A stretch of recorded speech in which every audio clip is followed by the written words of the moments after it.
Hi friends, നിങ്ങളിതിൻ്റെ തൊട്ട് മുന്നത്തെ വീഡിയോയിൽ ഞാൻ ഈ മിൻറ്റ് ടവറിൻ്റെ കൺസ്ട്രക്ഷൻ്റെ ബേസിക് ആയിട്ടുള്ള കാര്യങ്ങളൊക്കെ പറഞ്ഞു. അതായത് ഇനിഷ്യലി ചെയ്യേണ്ട കാര്യങ്ങളൊക്കെ പറഞ്ഞു തന്നായിരുന്നു.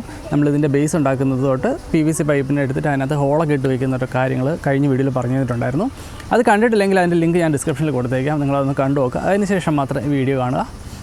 അപ്പോൾ ഇന്നത്തെ വീഡിയോയിൽ നമ്മൾ ഈ ബേസ് കോൺക്രീറ്റിലുണ്ടാക്കിയ ബേസിനെ ഇളക്കിയെടുത്ത് അതിനൊന്ന് നന്നാക്കി എടുത്തതിന് ശേഷം നമ്മൾ ഈ പൈപ്പ് അതിനകത്ത് ഇറക്കി വെച്ചിട്ട് അതിനകത്ത് പോട്ടി മിക്സറൊക്കെ നിറച്ച് ഏറ്റവും നല്ല മിൻ ഷൂട്ട് നോക്കി കട്ട് ചെയ്ത് അതിനകത്ത് പ്ലേസ് ചെയ്യുന്നുള്ള കാര്യങ്ങളാണ് പറയുന്നത്. കുറച്ച് ദിവസം കഴിയുമ്പോൾ തന്നെ നമുക്ക് ഇതിനകത്ത് നല്ല ലഷായിട്ട് മിൻ്റൊക്കെ വളർന്നു വരും. അത്യാവശ്യത്തിന് വേണ്ടിയിട്ടുള്ള ഫെർട്ടിലൈസേഴ്സൊക്കെ നമ്മുടെ പോട്ടി മിക്സർ തന്നെ ചേർത്ത് ഇതിനകത്ത് നിറച്ചിട്ടുണ്ടായിരുന്നു. ഇനി വേണമെങ്കിൽ നമ്മുടെ ഈ ജലസേചനം ചെയ്യുന്ന സമയത്ത് അതിനോടൊപ്പം കുറച്ച് ഫെർട്ടിലൈസറൊക്കെ മിക്സ് ചെയ്ത് കൊടുക്കാം. അല്ലെങ്കിൽ നമ്മുടെ ഹൈഡ്രോപോണിക് ന്യൂട്രിയൻസ് തന്നെ ഇതിനകത്തേക്ക് ഫീഡ് ചെയ്യാം. ഇനി ഡെയിലി നനയ്ക്കുന്നത് ബുദ്ധിമുട്ടാണെങ്കിൽ നമ്മുടെ ഡ്രിപ്പ് ഉണ്ടല്ലോ, IV കൊടുക്കുന്ന ഡ്രിപ്പ്, ആ ഒരു ട്യൂബ് നമുക്ക് വാങ്ങിക്കാൻ കിട്ടും. അത് നമുക്ക് 2 ലിറ്റർ ബോട്ടിലിൻ്റെ താഴെ കണക്ട് ചെയ്തിട്ട് അതിൽ നിന്ന് ഡ്രോപ്പായിട്ട് ഇതിനകത്തേക്ക് ഇറ്റിറ്റ് വീഴുന്ന രീതിയിലൊക്കെ നമുക്ക് സെറ്റ് ചെയ്യാൻ പറ്റും. ഇപ്പോൾ ഞാനിത് മാനുവലി വെള്ളം ഒഴിച്ച് തന്നെയാണ് വളർത്തിയത്. നമ്മുടെ ഗാർഡനിൽ വെള്ളം നനയ്ക്കുന്ന സമയത്ത് ഇതിനകത്തോട്ട് ഒഴിച്ചു കൊടുക്കുന്ന കാര്യമുള്ളൂ. അപ്പോൾ ഡെയിലി ചെയ്യുന്ന കാര്യമാണ്. അങ്ങനെ ചെയ്യാൻ ബുദ്ധിമുട്ടുണ്ടെങ്കിൽ ഇതുപോലെ ചില ഓട്ടോമേഷൻ സാധനങ്ങളൊക്കെ ചെയ്യാൻ പറ്റും. ഏതായാലും അത്യാവശ്യം നല്ല ലഷായിട്ട് ഇത് നിൽപ്പുണ്ട്. ഒരു കിച്ചൺ ഗാർഡൻ ഉണ്ടെങ്കിൽ നമുക്ക് ഡെയിലി കുറച്ച് ഹെർബ്സ് നമുക്ക് ഇതിൽ നിന്ന് കിട്ടും. വളരെ കുറച്ച് സ്പേസ് മതി എന്നുള്ളതാണ് ഇതിൻ്റെ പ്രത്യേകത. ഏകദേശം 48 ചെടികളുണ്ട് ഇതിനകത്ത്. അപ്പോൾ ഇതിൻ്റെ കൺസ്ട്രക്ഷൻ്റെ ബാക്കി നമുക്ക് കാണാം. അതിന് മുന്നേ ഞാൻ സന്തോഷ്. ഇത് ഫ്രഷ് ലീവ്സ് എന്ന നമ്മുടെ യൂട്യൂബ് ചാനൽ. ഞാനൊരു റൂഫ് ടോപ്പിൽ ചെയ്യുന്ന ഹൈഡ്രോപോണിക് ഫാമിംഗ്, പിന്നെ ഓർഗാനിക് ഫാമിംഗ്, അതുമല്ലാതെ ഇപ്പോൾ റീസെൻ്റ്ലി കുറച്ച് അക്വാട്ടിക് പ്ലാന്റ്സിൻ്റെ ഫാമിങ്ങിനെ പറ്റിയുള്ള വീഡിയോസൊക്കെ ഉണ്ട് ചാനലിൽ. വീഡിയോകൾ മുടങ്ങാതെ കാണാനായിട്ട് ചാനൽ സബ്സ്ക്രൈബ് ചെയ്യുക. കൂടാതെ അടുത്ത് കാണുന്ന ബെൽ ഐക്കൺ ഒന്ന് ഓൺ ചെയ്ത് വെച്ചിരിക്കും. ഞാൻ ഇതുപോലെ പുതിയ വീഡിയോകൾ ഇടുമ്പോഴേക്കും ഉടനെ തന്നെ നിങ്ങൾക്ക് നോട്ടിഫിക്കേഷൻ കിട്ടാനാണ് ബെൽ ഐക്കൺ ഓണാക്കി വെക്കുന്നത്.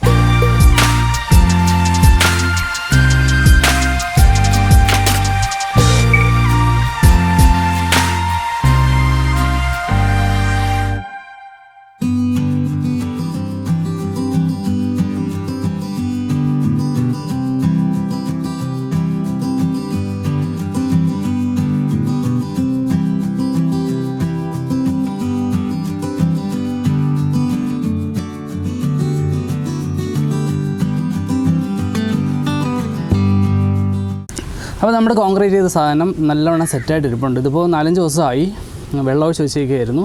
പിന്നെ അന്ന് നമ്മൾ വീഡിയോ എടുത്തതിന് ശേഷമാണ് ഞാൻ ഈ സാധനം ഒട്ടിച്ച് വെച്ചത്. ഇത് നമ്മൾ ഓട് വെച്ചിട്ടുള്ള സ്റ്റാൻഡ് ഉണ്ടാക്കാൻ വേണ്ടി ഉണ്ടാക്കിയ കോൺക്രീറ്റിലുള്ള ചെറിയ പീസസാണ്. വേറൊന്നുമില്ല, നമ്മുടെ സാധാരണ പ്രോട്രയില്ലേ, അതിനകത്ത് കോൺക്രീറ്റ് മിക്സ് ചെയ്തിട്ട് ഉണ്ടാക്കിയൊരു സാധനമാണ്. അപ്പോൾ ഇത് വെച്ച് നമ്മൾ ഓടിൻ്റെ സ്റ്റാൻഡൊക്കെ ഉണ്ടാക്കിയ വീഡിയോ ചാനലുണ്ട്. അപ്പോൾ അത് തന്നെ ഞാൻ ഇവിടെ ഉപയോഗിച്ചിരിക്കുന്നത്. നമ്മളിതിനെ മറിച്ച് വയ്ക്കുമ്പോഴേക്കും ഇത് സ്റ്റാൻഡായിട്ട് ഉപയോഗിക്കാം. പിന്നെ ഈ സ്റ്റാൻഡ് വെച്ചില്ലെങ്കിൽ നമുക്കിതിനെ ഇവിടെ വെച്ച് കട്ട് ചെയ്യേണ്ടി വരും. അപ്പോൾ സ്റ്റാൻഡ് ഉള്ളതുകൊണ്ട് കുഴപ്പമില്ല, അവിടെ ഇങ്ങനെ ഇരുന്നോട്ടെ. നമുക്കിതിൻ്റെ വെള്ളം കൊണ്ട് കളഞ്ഞിട്ട് വരാം. അപ്പോൾ വെള്ളം കളഞ്ഞു. ഇനിയാണ് ഇതിൻ്റെ ഏറ്റവും ബുദ്ധിമുട്ടുള്ള കാര്യം. ഇതിനെ ഒന്ന് ഇളക്കിയെടുക്കാമെന്ന് വെച്ചത്. നമ്മളിങ്ങനെ പ്രസ് ചെയ്യുമ്പോൾ തന്നെ ഇത് വിട്ട് വരുന്നുണ്ട്. നമ്മൾ ഗ്രീസൊക്കെ അടിച്ചാണ് വെച്ചത്, ഓർമ്മയുണ്ടല്ലോ. അപ്പോൾ ഇനി നമുക്കിതിനൊന്ന് മറിച്ചിട്ട് ഈ ബേസിനൊന്ന് എടുത്ത് മാറ്റി നോക്കാം. കുഴപ്പമില്ല, ഈസി ആയിട്ട് തന്നെ വന്നു. ഇത് നമ്മുടെ സ്റ്റാൻഡ് നല്ല പെർഫെക്റ്റായിട്ട് ഇരിപ്പുണ്ട്. ക്വാളിറ്റി ടെസ്റ്റ് വന്നിട്ടുണ്ട്, ചക്കി. നമ്മൾ അന്ന് വെച്ച ഹോട്ട് ഗ്ലൂവിൻ്റെ ഇതാണ്. ബാക്കിയൊക്കെ നല്ല പെർഫെക്റ്റായിട്ട് തന്നെ വന്നിട്ടുള്ളൂ, കുഴപ്പമില്ല. ഇനി ഇതിനെ വേണമെങ്കിൽ നമുക്ക് ചെറുതായിട്ട് ചാന്തൊക്കെ ഇട്ടിട്ടൊന്ന് സെറ്റാക്കി എടുക്കാം. അതിൻ്റെ ഒന്നും ആവശ്യമില്ല, ഇത് മതി, സ്റ്റേബിളാണ്. ഓക്കെ, അപ്പോൾ നമ്മുടെ കോൺക്രീറ്റിൻ്റെ ബേസ് മോൾഡിൽ നിന്നൊക്കെ എടുത്ത് മാറ്റി ഇത് വെച്ചിട്ടുണ്ട്. നല്ല സ്റ്റേബിളാണ്, നല്ല വെയിറ്റ് ഉണ്ട്, കുഴപ്പമൊന്നുമില്ല. ഓക്കെ, നമ്മൾ ഇനി ചെയ്യാൻ പോകുന്നത് ഇതിനകത്ത് ഈ പൈപ്പിനെ ഇറക്കി വയ്ക്കുക എന്നുള്ളതാണ്. എന്നിട്ട് ഇതിനകത്ത് മണ്ണിട്ടിട്ട് പുതിന വയ്ക്കും. പക്ഷേ ഇതിനകത്ത് മണ്ണിടുമ്പോഴേക്കും പണ്ട് പുട്ടുണ്ടാക്കിയ പോലെ പ്രശ്നമാവും. ഇതിനകത്തൊരു മണ്ണെല്ലാം വെളിയിൽ പോകാൻ ചാൻസ് ഉണ്ട്. അതുകൊണ്ട് നമുക്കിതിനകത്തൊരു സാധനം വെച്ച് അടയ്ക്കണം. അപ്പോൾ ഞാൻ പണ്ട് വെച്ചിരുന്നൊരു പ്ലാസ്റ്റിക്കിൻ്റെ റൗണ്ട് സാധനമാണ്. വെള്ളം ഡ്രെയിനായി പോകേണ്ട ഹോളൊക്കെ ഇട്ടിട്ടുണ്ട്. ജസ്റ്റ് ഇതിനകത്തേക്ക് ഇറക്കി വയ്ക്കുകയാണ്.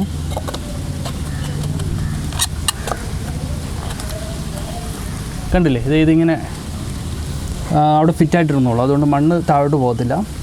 അതിന് ശേഷം നമുക്ക് ഈ പൈപ്പ് ഇതിനകത്തോട്ട് ഇറക്കി വയ്ക്കാം.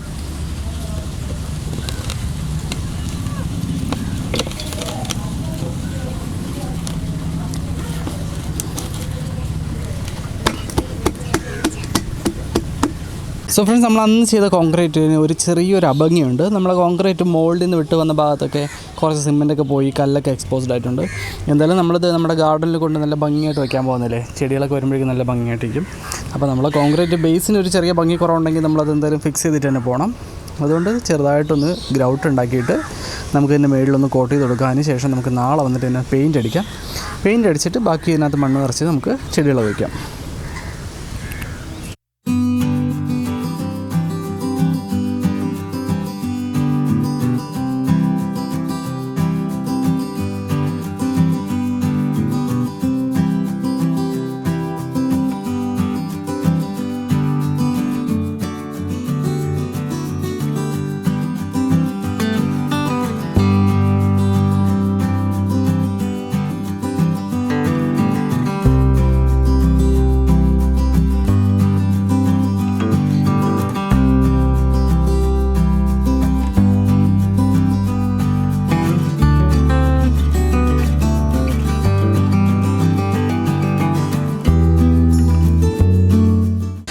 ഒരുവിധം നമ്മൾ അഡ്ജസ്റ്റ് ചെയ്ത് സെറ്റാക്കി വെച്ചിട്ടുണ്ട്. അത്യാവശ്യം ഭംഗിയായിട്ടുണ്ട്. ഇനി ഇതിനെ ഒന്ന് ഈർപ്പുള്ള തുണിയിട്ട് മൂടിയിട്ടതിന് ശേഷം നാളെ വന്നിട്ട് പെയിൻ്റ് അടിക്കാം. അപ്പോൾ നമ്മുടെ മിൻറ്റ് ടവറിൽ നിറയ്ക്കാനുള്ള മണ്ണാണ് ഇത് റെഡി ആയിക്കൊണ്ടിരിക്കുന്നത്. ഇതിനകത്തുള്ളത് നമ്മൾ നേരത്തെ ഗ്രോ ബാഗ് നിറച്ചൊരു പഴയ മണ്ണാണ്. അത് നമ്മൾ തട്ടി ഉണക്കി ഇട്ടിട്ടുണ്ട്.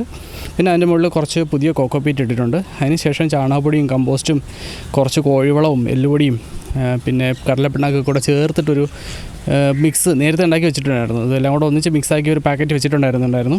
അപ്പോൾ അതിനടുത്ത് അതിൻ്റെ കൂടെ ഇട്ടിട്ടുണ്ട്.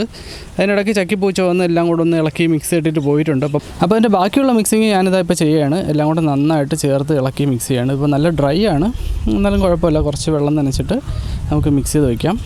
എന്നിട്ട് ഇതിനെ ഒരു ടബിലേക്ക് വാരി വയ്ക്കാൻ പോവാണ്. മിൻറ്റ് നടുന്ന സമയത്തേക്ക് നമുക്ക് ഇതിൽ നിന്നെടുത്ത് ആ പൈപ്പിനകത്ത് നിറച്ചിട്ട് നമുക്ക് ചെടികൾ വയ്ക്കാം.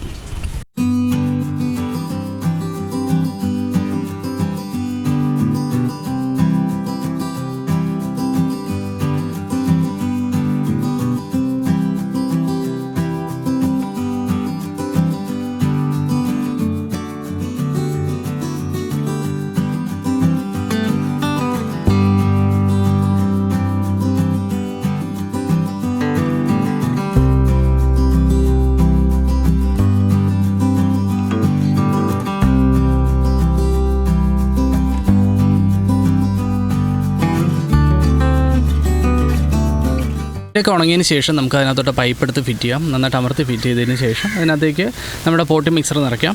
ഞാൻ ഇതിനകത്ത് നിറയ്ക്കുന്നത് മണ്ണില കൃഷിക്ക് ഉപയോഗിക്കുന്ന പോട്ടി മിക്സാണ്. അതായത് ചകിരിച്ചോറും കമ്പോസ്റ്റും ചാണകപ്പൊടിയും എല്ലുപൊടിയും പിണ്ണാക്കും ഒക്കെ കൂടെ ചേർത്തിട്ടുള്ളൊരു മിക്സാണ്. അപ്പോൾ ഈ മണ്ണില കൃഷിക്ക് ഗ്രോ ബാഗിൽ നിറയ്ക്കാനായിട്ട് ഉണ്ടാക്കാൻ പറ്റുന്ന പോട്ടി മിക്സിനെ പറ്റി ഒരു വീഡിയോ നേരത്തെ ചാനൽ ഇട്ടിട്ടുണ്ടായിരുന്നു. അത് നിങ്ങൾ കണ്ടിട്ടില്ലെങ്കിൽ അതിൻ്റെ ലിങ്ക് ഞാൻ മേളിൽ ഐ ബട്ടണിലും താഴെ ഡിസ്ക്രിപ്ഷനിലും കൊടുത്തേക്കാം. അതൊന്ന് കണ്ടു നോക്കൂ. അപ്പോൾ ആ മിക്സറാണ് നമ്മളിതിനകത്ത് നിറയ്ക്കാൻ പോകുന്നത്.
അപ്പോൾ അത്യാവശ്യം ഡീറ്റെയിൽഡായിട്ട് എക്സ്പ്ലെയിൻ ചെയ്തിട്ടുള്ളൊരു വീഡിയോയുടെ രണ്ടാമത്തെ പാർട്ട്. ആദ്യത്തെ പാർട്ട് കണ്ടിട്ടില്ലെങ്കിൽ അതിൻ്റെ ലിങ്ക് ഞാൻ ഡിസ്ക്രിപ്ഷനിൽ കൊടുത്തിട്ടുണ്ട്. രണ്ടാമത്തെ പാർട്ട് നിങ്ങൾ കണ്ടു എല്ലാം മനസ്സിലാക്കിയെന്ന് വിചാരിക്കുന്നു. വളരെ എളുപ്പത്തിൽ തന്നെ ചെയ്യാൻ പറ്റുന്ന ഒരു മിൻ സിസ്റ്റമാണ്. ഞാൻ കുറച്ച് എക്സ്പ്ലെയിൻ ചെയ്ത് പറഞ്ഞു എന്നേ ഉള്ളൂ. അതുകൊണ്ടാണ് വീഡിയോ നീളം കൂടി പോയത്. ബോറടിച്ചെങ്കിൽ ക്ഷമിക്കുക. നിങ്ങൾക്ക് വീഡിയോ ഇഷ്ടമായെങ്കിൽ എന്തായാലും ലൈക്ക് അടിക്കുക. അതുപോലെ കൃഷിയെ സ്നേഹിക്കുന്ന മറ്റു കൂട്ടുകാർക്കും ഷെയർ ചെയ്യാനായിട്ട് മറക്കരുത്. ഇതുപോലുള്ള കൂടുതൽ കൃഷി വിശേഷങ്ങളും പുതിയ വീഡിയോകളുമായി ഞാൻ വീണ്ടും വരാം. So stay tuned.